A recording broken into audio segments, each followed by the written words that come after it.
Hey there, so I know I talked about before about how to assess for a DRA at home or diastasis, and a lot of people still kind of had questions, so I'm going to do a little bit more in-depth video on how you can appropriately assess at home. So anytime that you have a separation of those abdominals, you're going to have, there's a couple different ways it can look. It can look protruded, so your stomach always looks like you're still pregnant, or you can have kind of like more of like a pouch at the top of your abdomen, and then lower down you don't have that, so it's kind of like rounded at the top and then it slims down.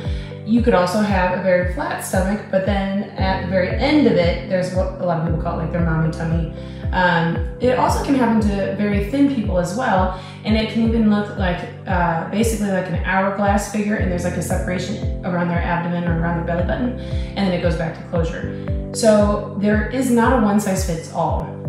We do look for how far apart the recti are, but that's not really the most important thing that we're looking at. So we're going to look at how far apart they are. We're going to look at the tension, and so how deep does that gap go, or is there any tension built up within the musculature? So we're looking at the tension of the linea alba. And so we also should assess in sitting, standing, laying down, as well as functional movement, so lifting and things like that.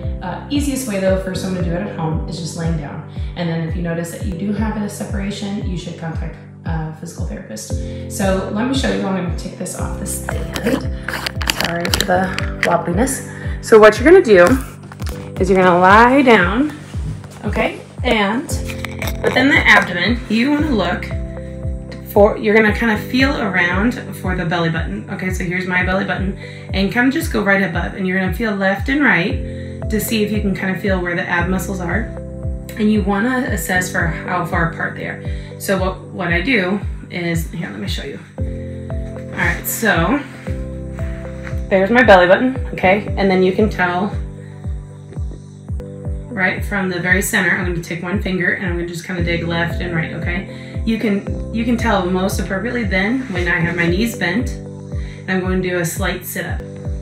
So I'm going to sit up, and you can feel the muscles on the left and right. So I don't have a gap here, and then I'm also going to look for tension. Is it firm, or does it dig down really deep? Okay, and you want to assess from the xiphoid process all the way down to the pubic bone. So I'm looking to see how far apart they are, but then also how deep. So again, you kind of get your point of reference. I always start with the belly button, go right up in the center.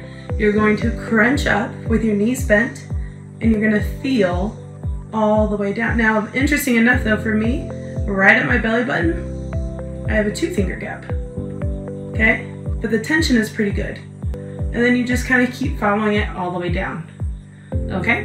Any physical therapist that's assessing this though should be assessing in laying down as well as sitting, standing, and lifting, like I said before. So this is just a quick way for you to kind of check it out at home and notice if you have a problem or not. All right, if you have any other questions, reach out. Thanks.